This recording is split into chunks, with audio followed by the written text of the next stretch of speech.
দেশ এবং প্রবাসে সকলকে স্বাগত জানাচ্ছি বাংলা ভিশনের নিয়মিত সাপ্তাহিক অনুষ্ঠান প্রবাসীদের কাছে প্রিয় টেলিভিশন অনুষ্ঠান প্রবাসী মুখের ৬৬৩তম পর্বে। সাথে আছি মিরাজ হোসেন গাজী।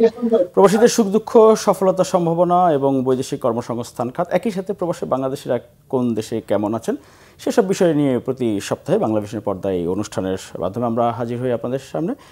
একই সাথে আমাদের অনুষ্ঠানে প্রতি পর্বেই যুক্ত করার চেষ্টা করি প্রবাসী বাংলাদেশি অথবা প্রবাস খাত বা বৈদেশিক কর্মসংস্থান খাতের সাথে যুক্ত বিশেষজ্ঞ বিশ্লেষক অতিথিদেরকে। আজকেও আমাদের সাথে প্রবাস থেকে অতিথিরা যুক্ত হচ্ছেন ভার্চুয়ালি। আমাদের সাথে যুক্ত আছেন ডক্টর আদনান পাভেল, শিক্ষক এবং আন্তর্জাতিক রাজনৈতিক বিশ্লেষক, যুক্তরাজ্য। জনাব ডক্টর আদনান পাভেল, আপনাকে স্বাগত জানাচ্ছি প্রবাসী মুখ অনুষ্ঠানে। একই সাথে আমাদের সাথে যুক্ত হচ্ছেন মালয়েশিয়া প্রবাসী গণমাধ্যম কর্মী, আমাদের পরিচিত মুখ জনাব শেখ আহমদুল কবির, আপনাকেও স্বাগত জানাচ্ছি প্রবাসী মুখ অনুষ্ঠানে। আমরা যেমনটি বলছিলাম, যেহেতু প্রবাসীদের নিয়ে অনুষ্ঠান প্রবাসী মুখের আজকের এই পর্বে আমরা মূলত আমাদের যেই রেমিটেন্স প্রবাহ, এই সম্প্রতি যেই কোটা সংস্কার আন্দোলন দেশে হচ্ছে সেটির কিছুটা প্রভাব পড়েছে, বিশেষ করে ইন্টারনেট সংযোগের যে সমস্যা বা বিচ্ছিন্ন থাকার কারণেও বলা হচ্ছে বিশেষজ্ঞদের পক্ষ থেকে যে সেখানে কার্যক্রমগুলো একটু ধীরগতি। এছাড়াও নানা রকম অভিযোগ বা নানা রকম প্রচারণা আছে। সার্বিক বিষয়ে আমরা একটু আলোচনা করতে চাই। একই সাথে আমাদের প্রবাসে বাংলাদেশিরা কয়েকটি জায়গায় আমরা দেখেছি যে সেখানে কিছু প্রতিক্রিয়া তারা দেখেছেন, যেটির প্রভাব বা হয়তো কিছুটা পড়েছে, যেটি বলা হচ্ছে বিভিন্ন মহল থেকে। আদনান পাভেল, আপনার কাছে একটু আসছি যে একটু যদি বলতেন, যুক্তরাজ্যে প্রবাসী বাংলাদেশিরা আপনারা যারা সেখানে আছেন বিভিন্ন পেশাজীবীরা, একটু বলতেন কেমন আছেন এই মুহূর্তে, বিশেষ করে বাংলাদেশের যেই পরিস্থিতি, রেমিটেন্স সহ অন্যান্য যেই কূটনৈতিক বা আন্তর্জাতিক সম্পর্কের ক্ষেত্রে কী প্রভাব বা কী আলোচনা আছে যুক্তরাজ্যে?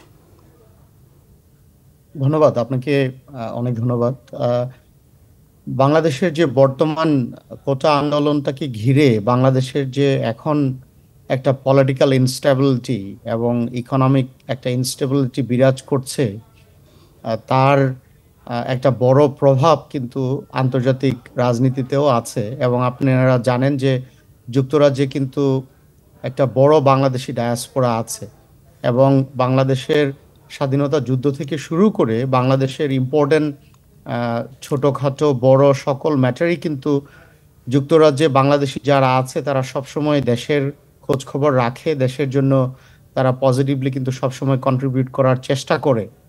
এই বর্তমান এই ব্যাপারটা নিয়ে যুক্তরাজ্যে প্রবাসী যারা আছে বাংলাদেশি তারা কিন্তু খুবই কনসার্ন।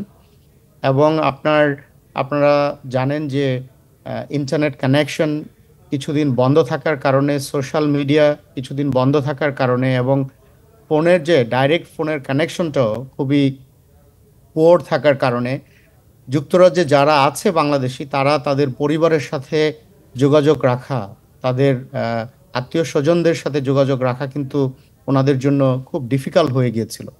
এখন যদিও আপনার সোশ্যাল মিডিয়া, ইন্টারনেট আবার বাংলাদেশে হয়তোবা স্বাভাবিক হয়েছে, ফোন কানেকশন স্বাভাবিক হয়েছে, তারপরও কিন্তু আগের মতন যেরকম স্পিড ছিল বা যত দ্রুত যোগাযোগ করা যেত তা কিন্তু না। এবং আমরা যারা প্রবাসে আছি আমরা সবাই কিন্তু এটার জন্য এফেক্টেড হয়েছি।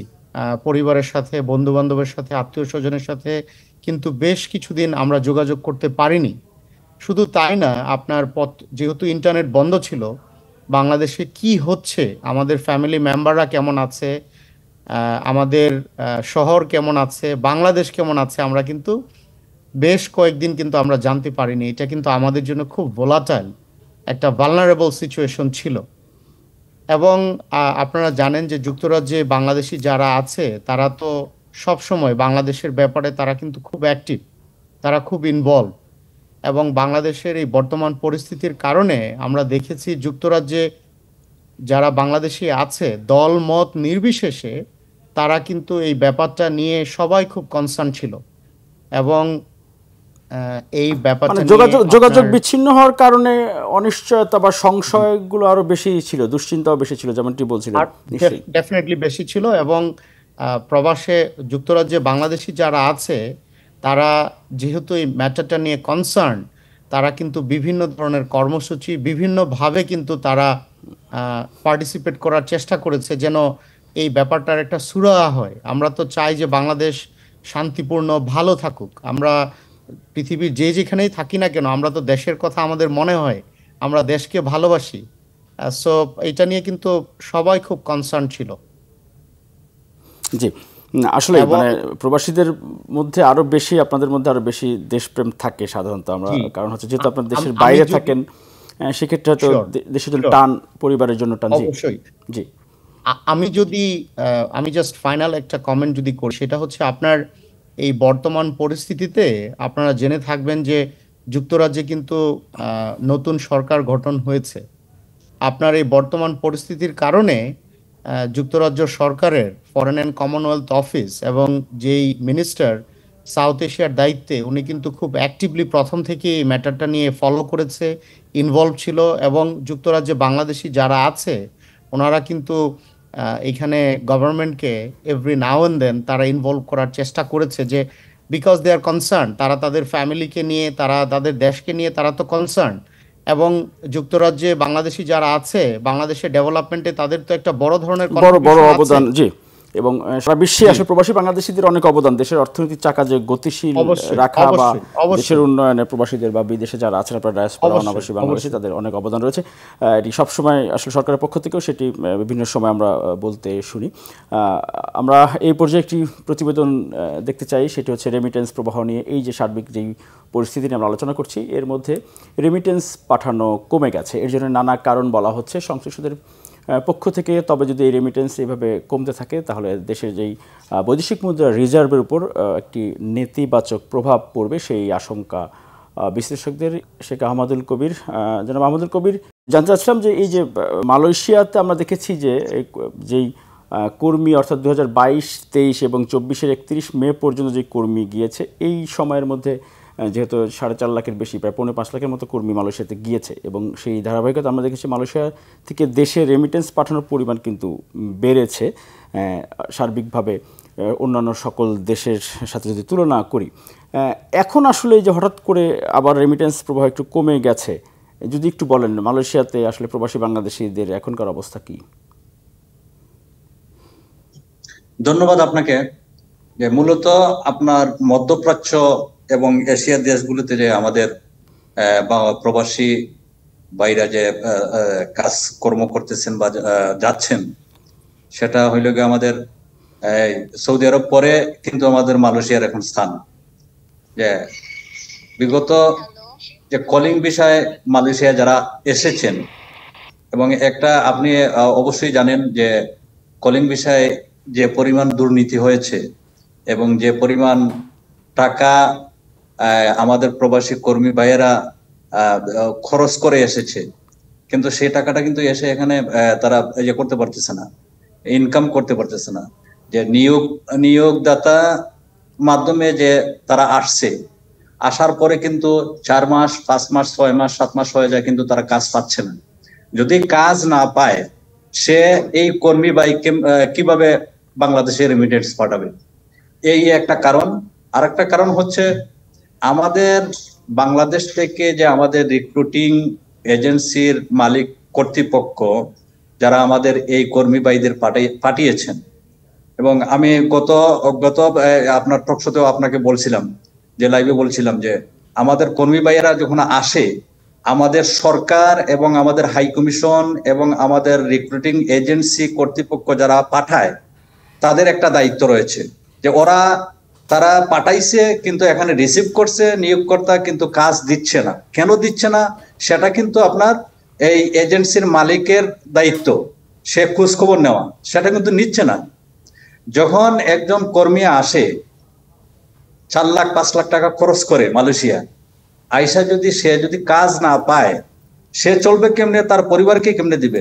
সে রেমিটেন্স কেমনে পাঠাবে? এই জায়গাতে আপনি ঠিকই বলেছেন, কিন্তু একই সাথে তো মালয়েশিয়াতে কর্মী নিয়োগের প্রক্রিয়াটি কিন্তু আমরা জানি যে অন্যান্য দেশের চেয়ে একটু কিন্তু স্বচ্ছ বা একটু কঠিন, বা অনলাইন পদ্ধতির মাধ্যমে হয়। মালয়েশিয়ার সরকারের কাছ থেকে যখন ওই দেশের নিয়োগদাতারা অ্যাপ্রুভালগুলো নেয়, সেই জায়গায় কি মালয়েশিয়ার মানব সম্পদ মন্ত্রণালয়ের আরও বেশি যাচাই বাছাই করে অ্যাপ্রুভাল দেওয়া উচিত না?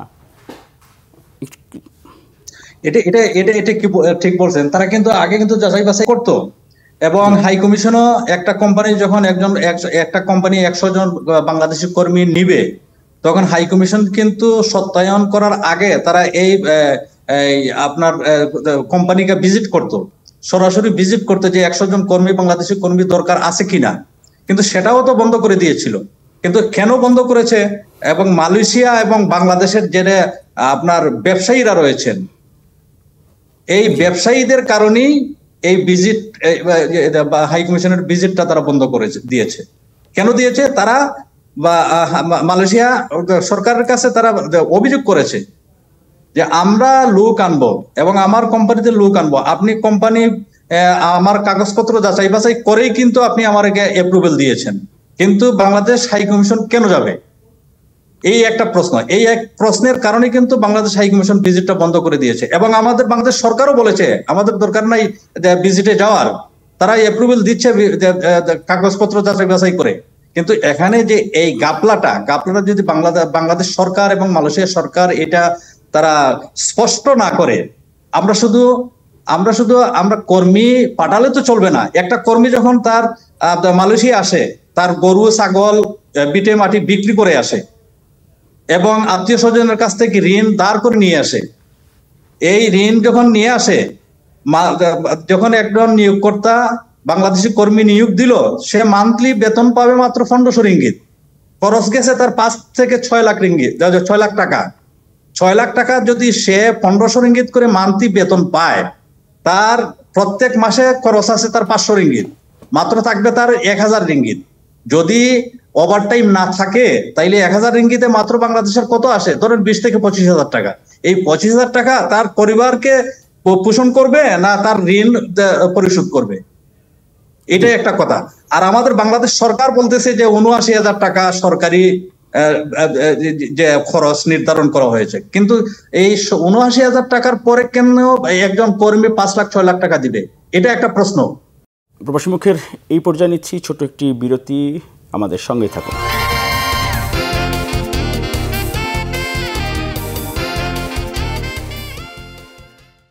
বিরতির পর আবারও ফিরছি প্রবাসী মুখ অনুষ্ঠানে। আমরা আলোচনা করছিলাম এই যে বৈদেশিক কর্মসংস্থান খাতে জি, মানে প্রতিটি ধাপে ধাপেই, মানে যখন একজন কর্মী আসে, সে তো আসে যে প্রবাসে তার কর্ম করে বাংলাদেশে রেমিটেন্সটা পাঠাবে, তার পরিবারকে সচ্ছল রাখবে, আমাদের সরকারকে সচ্ছল রাখবে। তার তো আসলে প্রবাসে যারা থাকে তাদের প্রতি দেশপ্রেমটা বেশি থাকে। আর আমাদের বাংলাদেশে যারা আছেন, সরকারি কর্মকর্তা বলেন, আমলা বলেন, আমরা যারা আছি, আমরা তো দিব্যি সুজুতা পায়ে দিয়ে আমরা চলাফেরা করতেছি। কিন্তু একজন প্রবাসী, যখন একজন প্রবাসী সকাল 7টা থেকে রাত্রে 8টা পর্যন্ত ডিউটি করে বা সন্ধ্যা 7টা পর্যন্ত ডিউটি করে, তখন ডিউটি করে এসে রুমে যখন কথাবার্তা বলবে বাংলাদেশে তার পরিবারের সাথে, তখন যে তার যে দেশের প্রতি যে টানটা, নারীর যে টান, এই টানটা তো আমাদের প্রশাসনিক কর্মকর্তাদের নেই, আমাদের নেই।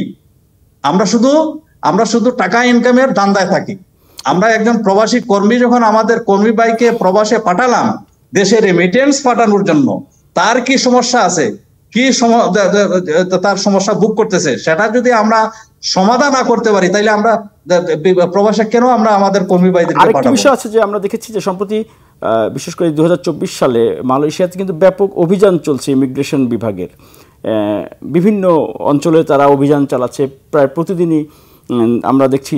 এবং আপনিও সে বিষয়ে অনেক রিপোর্ট করছেন যে এই যে বিদেশি, বিশেষ করে বাংলাদেশি সহ অন্যান্য দেশের নাগরিকদের যে গ্রেপ্তার বা আটক করছে ইমিগ্রেশন বিভাগ, এর কারণগুলো আসলে কি? মানে এই গ্রেপ্তার কেন হচ্ছেন তারা? এখানে দুইটা কারণ। একটা কারণ হচ্ছে প্রত্যেকটা দেশ থেকে আপনার টুরিস্টে লোকজন মালয়েশিয়া যায়। আমাদের এক ধরনের ব্যবসায়ীরা আছে, শুধু আমাদের বাংলাদেশি না, মালয়েশিয়া যারা যায়, আমাদের এক ধরনের ব্যবসায়ীরা তাদেরকে টুরিস্ট ভিসা পাঠাইয়া দেওয়ার পরে ওই টুরিস্ট ভিজিটর কিন্তু আর বাংলাদেশে ফিরে না ফিরে মালয়েশিয়া থেকে কাজকর্ম করে। যখন ইমিগ্রেশন রেড দেয়, অভিযান চালায়, তখন এই অভিযানে তারা আটক হয়।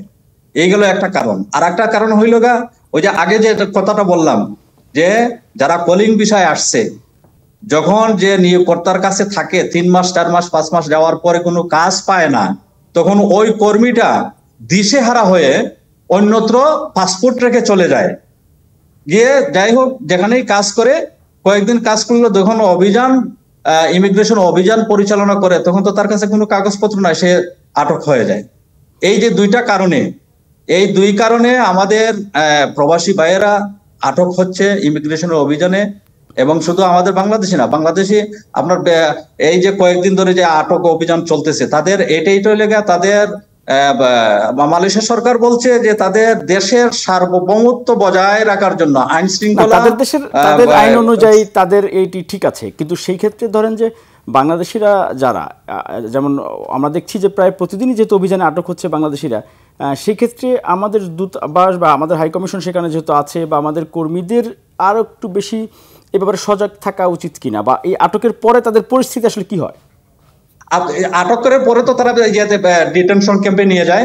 ডিটেনশন ক্যাম্পে নেওয়ার পরে যখন তারা অভিযান পরিচালনা করে, অভিযান পরিচালনার মধ্যে কিন্তু যারা বৈধতা আছে তারাও আটক হয়, যাদের কাগজপত্র নাই তারাও আটক হয়। যখন ইমিগ্রেশনে অভিযান পরিচালনা করে তাদেরকে ডিটেনশন ক্যাম্পে নিয়ে যায়, সেখানে নিয়ে আবার কিন্তু তদন্ত করা হয়, কাগজপত্র যাচাই বাছাই করা হয়। তোর মধ্যে যদি কারো বৈধতা থাকে, তার মালিক পক্ষ তাকে রিলিজ করে নিয়ে আসতে পারে। আর আরেকটা কারণ হচ্ছে, আমার ভিসা হলো কুয়ালালামপুরে, আমি কাজ করি জহুর বারুতে, এটা কিন্তু মালয়েশিয়া সরকারের আইনে কিন্তু দণ্ডনীয় অপরাধ। আমরা এই জন্য তারা গ্রেফতার হয়। যে আমরা এই বিষয়ে আমরা চেষ্টা করব আরো বেশি তথ্য জানার জন্য। আমরা একটু জনাব ডক্টর আদনান পাভেল, আপনার কাছে একটু আসতে যাচ্ছি, যেহেতু আপনি আন্তর্জাতিক রাজনৈতিক বিষয়ে আপনি বিশ্লেষক হিসেবে আমাদের খুবই পরিচিত আপনি একজন। সেই ক্ষেত্রে একটু যদি আমাদের যেই বৈদেশিক কর্মসংস্থান আর হচ্ছে যে এই যে বৈদেশিক সম্পর্কের ক্ষেত্রে আমরা দেখছি যে সম্প্রতি এই কোটা সংস্কার ইস্যুতে যে আন্দোলন বাংলাদেশে, সেটি মধ্যপ্রাচ্যের বেশ কয়েকটি দেশে, সেখানে আমাদের প্রবাসী বাংলাদেশিরাও তারা আসলে দেখা গেছে যে এই কর্মসূচির সাথে একাত্মতা প্রকাশ করে তারা কর্মসূচি পালন করেছে। সংযুক্ত আরব আমিরাতের দুবাইতে সেখানে আমরা দেখেছি 57 জন বাংলাদেশিকে বিভিন্ন মেয়াদে সাজা দেওয়া হয়েছে, যাবজ্জীবন দেওয়া হয়েছে, 11 বছর করেও সাজা দেওয়া হয়েছে।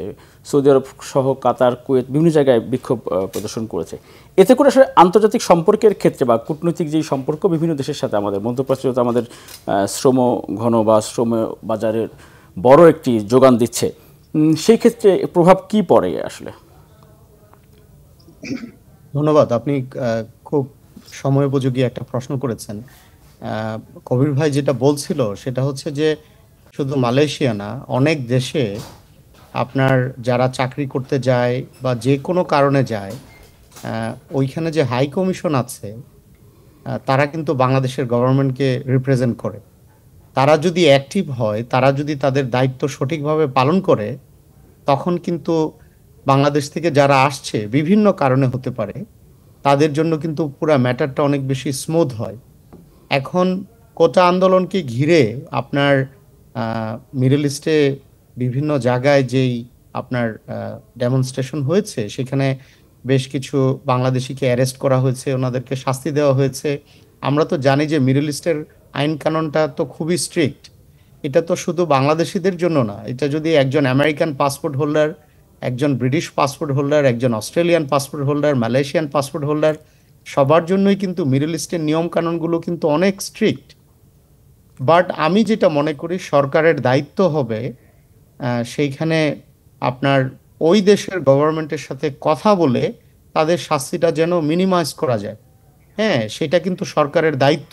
এখন কোটা আন্দোলনের দায়িত্বে ওনারা কি স্লোগান দিয়েছে, কি আসে বিষয়, সেটা তো ডিফারেন্ট ম্যাটার। গভর্নমেন্ট তো সকলকে রিপ্রেজেন্ট করার কথা, তাদের কিন্তু দায়িত্ব তাদের সাথে কথা বলে কিভাবে তাদের শাস্তিটা মিনিমাইজ হয়।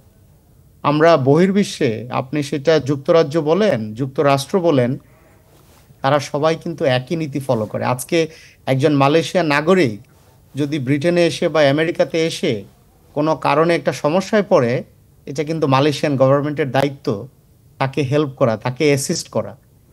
আর আপনার ইন্টারন্যাশনাল ইমপ্রেশন যেটা, আপনি যেটা বলছিলেন যে আন্তর্জাতিক সম্পর্কের ক্ষেত্রে কি কিন্তু প্রভাব, তার আগে একটু যুক্ত করছে, আপনি যে বিষয়টি বলছিলেন যে আমাদের সরকারের উচিত এই বিষয়গুলো নিয়ে কথা বলা, কিন্তু এর মধ্যে আমরা দেখেছি যে আসলে তারা যেহেতু সরকারের বিরুদ্ধেই তাদের আন্দোলন কর্মসূচি বা ওইখানে সংহতি প্রকাশ করছে, এই জন্য প্রবাসী কল্যাণ মন্ত্রণালয়ের প্রতিমন্ত্রী বা পররাষ্ট্র মন্ত্রণালয় থেকে কিন্তু যেটি বলা হয়েছে তাদের ব্যাপারে আসলে বাংলাদেশের কিছু করার নেই। যদিও আমরা দেখেছি আন্তর্জাতিক মানবাধিকার সংস্থাগুলো এই বিষয়ে তাদের প্রতিক্রিয়া জানিয়েছে যে একেবারে দিনে দিনে তাদেরকে বিচার করে শাস্তি দিয়ে দেওয়া। সেই ক্ষেত্রে আসলে অন্যান্য দেশের ক্ষেত্রে আসলে কি হয় এই ধরনের ইস্যুতে? রাইট, আপনি আসলে এই বাংলাদেশের গভর্নমেন্টের পক্ষ থেকে যদি এই ধরনের কমেন্ট করে থাকে তাহলে আমার মনে হয় এটা ঠিক না, এটা মোটেও ঠিক না। কারণ আপনি মিডল ইস্টে কেন, মিডল ইস্টে যে কোনো ধরনের ডেমনস্ট্রেশন, যে কোনো ধরনের মিছিল, সভা, এগুলোকে খুব স্ট্রিক্টলি মনিটর করে সিন্স আরব স্প্রিং। আপনারা জেনে থাকবেন যে আরব স্প্রিংয়ের সময় কিন্তু এই যে বাংলাদেশে যেরকম গত আপনার এই যে ইন্টারনেটটা সচল ছিল না 5-7 দিন, আপনার যখন আরব স্প্রিং হয় তখন ইজিপ্টে এরকম 3-4 দিনের জন্য কোনো ইন্টারনেট ছিল না। মিডল ইস্টে কিন্তু মিডল ইস্ট এবং নর্থ আফ্রিকান কান্ট্রিগুলোতে আরব স্প্রিংয়ের পর থেকে তারা কিন্তু সভা, মিছিল, মিটিং এগুলো কিন্তু খুব স্ট্রিক্টলি তারা মনিটর করে। কিন্তু বাংলাদেশ গভর্নমেন্টের পক্ষ থেকে যদি এরকম বলা হয়, আমি মনে করি বাংলাদেশের গভর্নমেন্টের এটা রিকনসিডার করা উচিত। পৃথিবীর যে কোনো দেশের যে কোনো নাগরিক অন্য দেশে গিয়ে যদি ওনারা কোনো ধরনের সমস্যায় পড়ে, কোনো ধরনের একটা সিন ক্রিয়েট হয়, তারা কিন্তু গভর্নমেন্টের দায়িত্ব কিন্তু তাদেরকে হেল্প করা, তাদেরকে অ্যাসিস্ট করা। তারা যে কোনো রাজনৈতিক দল করুক, যেই স্লোগান দেখ, যেইটাই বলুক না কেন, তারা কিন্তু বাংলাদেশের নাগরিক। এটা কিন্তু বাংলাদেশের কোনো ভালো ইমপ্রেশন ক্রিয়েট করে না। তাছাড়াও আমি বলবো যে আন্তর্জাতিক পর্যায়ে প্রবাসে বাংলাদেশিরা, সেটা যুক্তরাজ্য হোক, আমেরিকা হোক, Canada, Australia, Malaysia, middle east, পৃথিবীর যে কোনো জায়গায় হোক, বাংলাদেশের বর্তমান পরিস্থিতিতে প্রবাসীরা যদি কোনো মিছিল, মিটিং অ্যারেঞ্জ করে, সেইটা কিন্তু বাংলাদেশের ইমপ্রেশন সেটার জন্য খারাপ হচ্ছে না। আমি মনে করি গভর্নমেন্ট পুরো ব্যাপারটা যেভাবে হ্যান্ডেল করেছে, গভর্নমেন্টের অনেক ভালো ভালো অ্যাচিভমেন্ট আছে, বাট এই ব্যাপারটা নিয়ে, এই কোটা আন্দোলন নিয়ে গভর্নমেন্ট প্রথম থেকে যেইভাবে এটাকে মিস হ্যান্ডেল করেছে, এই কমিউনিকেশন, মেসেজিং সব কিছু মিলিয়ে এখনো এই যে অনেক আন্ডার এজ ইয়াং ছেলেপেলেদেরকে যেভাবে অ্যারেস্ট করছে, তাদের বাসাবাড়িতে যে, তাদের ইউনিভার্সিটিতে ক্যাম্পাসে যে, এইগুলো কিন্তু বাংলাদেশের বহির্বিশ্বে কোনো ভালো ইমপ্রেশন ক্রিয়েট করছে না।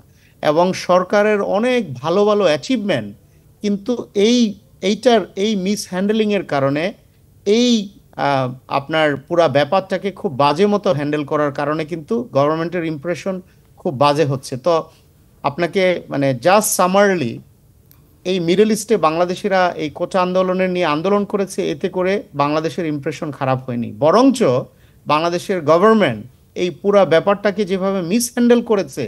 এবং আপনার ইন্টারন্যাশনাল গণমাধ্যমগুলোতে আমি পড়ছিলাম, এই যে গতকালকে ইকোনমিস্টের একটা আর্টিকেল পড়ছিলাম, তারা যেই ধরনের ভাষা ইউজ করেছে, আপনি নিউ ইয়র্ক টাইমস বলেন, ফাইন্যান্সিয়াল টাইমস বলেন, গার্ডিয়ান বলেন, বিবিসি বলেন, আল জাজিরা, ইন্টারন্যাশনাল গণমাধ্যমে বাংলাদেশের এই বর্তমান পরিস্থিতিটা যেইভাবে আপনার এসেছে, এটা কিন্তু বাংলাদেশের সরকারের কোনো ভালো ইমপ্রেশন ক্রিয়েট করে না। আমি আহ্বান করব প্রবাসীদের পক্ষ থেকে, গভর্নমেন্টের উচিত এই বাচ্চাদের সাথে কথা বলা, এদের যে দাবিটা এটা লেজিটিমেট দাবি, তাদের সাথে কথা বলে এই গ্রেফতার, এই রাহাজানি, এইগুলো বন্ধ করে আপনার তাদের সাথে কথা বলা। এরা বাংলাদেশের নাগরিক, এরা বাংলাদেশের ভবিষ্যৎ।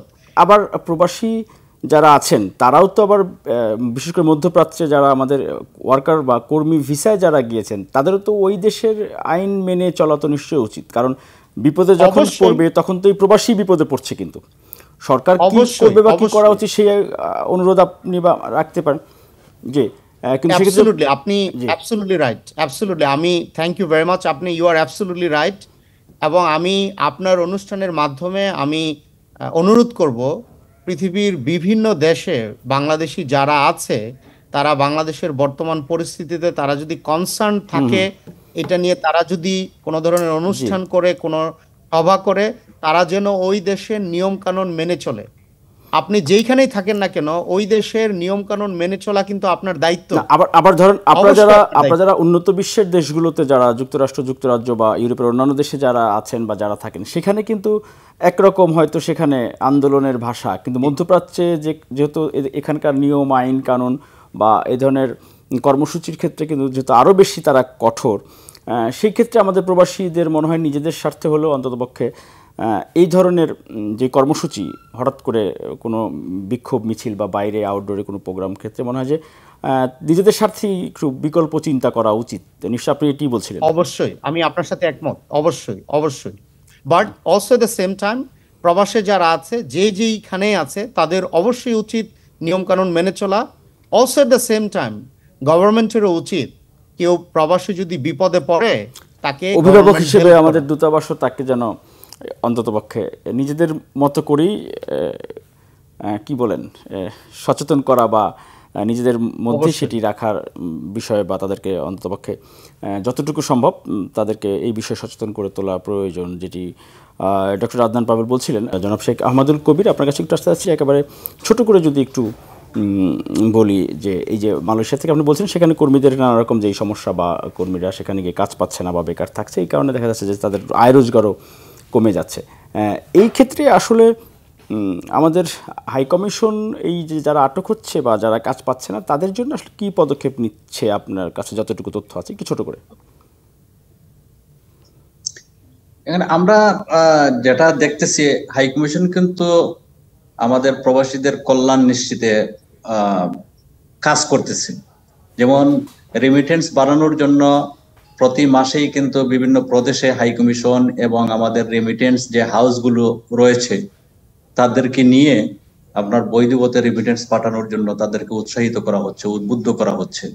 এবং চলমান বাংলাদেশের যে কোটা সংস্কার আন্দোলন নিয়ে যে আপনার ইন্টারনেট বন্ধ থাকার কারণে আপনার কয়েকদিন কিন্তু মালয়েশিয়া থেকে কোনো প্রবাসী রেমিটেন্স দেশে প্রেরণ ইচ্ছা করতে করলেও পারেনি, পাঠানো যায়নি, এটি একটি বড় কারণ রেমিটেন্স কম আসার। ইচ্ছা করলে পাঠানো যায়নি। যেমন আপনার বিকাশই বলেন, আপনার রেমিটেন্স হাউসই বলেন, কোনো দিকেই কোনো প্রবাসী আপনার রেমিটেন্স ব্যাংকিং খাতে আন্তর্জাতিক যোগাযোগ বিচ্ছিন্ন আমরা ছিলাম, যেহেতু এর প্রভাব বিচ্ছিন্ন ছিল। হ্যাঁ, সেই জন্য তবে এখন আপনার এই যে আপনার 3 থেকে 4 দিন আপনার কোনো রেমিটেন্সই আমাদের মালয়েশিয়া প্রবাসীরা দেশে প্রেরণ করতে পারেননি।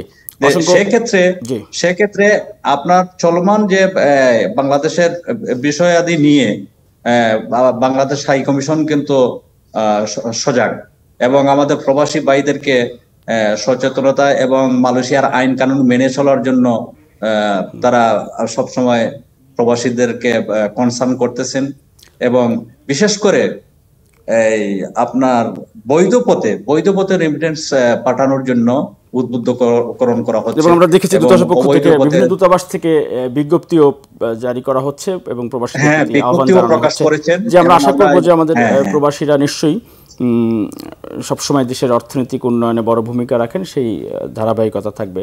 জনাব আহমদুল কবির, আপনাকে ধন্যবাদ। আমরা একটু অনুষ্ঠান একেবারে শেষের দিকে ডক্টর আদনান পাভেল আপনার কাছে একটু আসতে চাচ্ছি একেবারে শেষ সময়ে।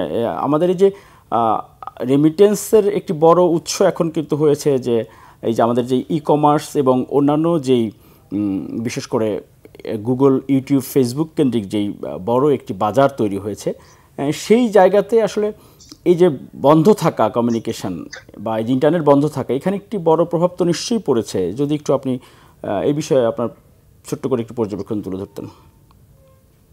জি, অবশ্যই। আমরা তো এখন বর্তমান যুগ, এটা তো ইন্টারনেটের যুগ, এটা তথ্য প্রবাহের যুগ। আমরা জানি যে টেকনোলজিক্যাল অ্যাডভান্সমেন্টের কারণে পৃথিবী এখন অনেক ছোট হয়ে গিয়েছে। আমরা একটা গ্লোবালাইজড ওয়ার্ল্ডে বসবাস করি, বাংলাদেশ তো সেটার বাইরে না। দর্শক, এই ছিল প্রবাসী মুখের আজকের এই পর্ব। বিদায় নিব, তবে তার আগে আমাদের যারা প্রবাসীরা আছেন, বিশেষ করে মধ্যপ্রাচ্যের বিভিন্ন দেশে বাংলাদেশি কর্মী ভাইয়েরা যারা আছেন, তারা অবশ্যই আপনার যেই দেশে যারা আছেন সেই দেশের আইন কানুন নিয়ম আপনারা মেনে চলবেন। কারণ হচ্ছে আপনি যদি কোনো বিপদে পড়েন সেখানে সবার আগে ক্ষতিগ্রস্ত হন আপনি, আপনার পরিবার। এজন্য নিজেকেই সবার আগে সচেতন থাকতে হবে, সজাগ থাকতে হবে। বিদায় নিচ্ছি, আল্লাহ হাফেজ।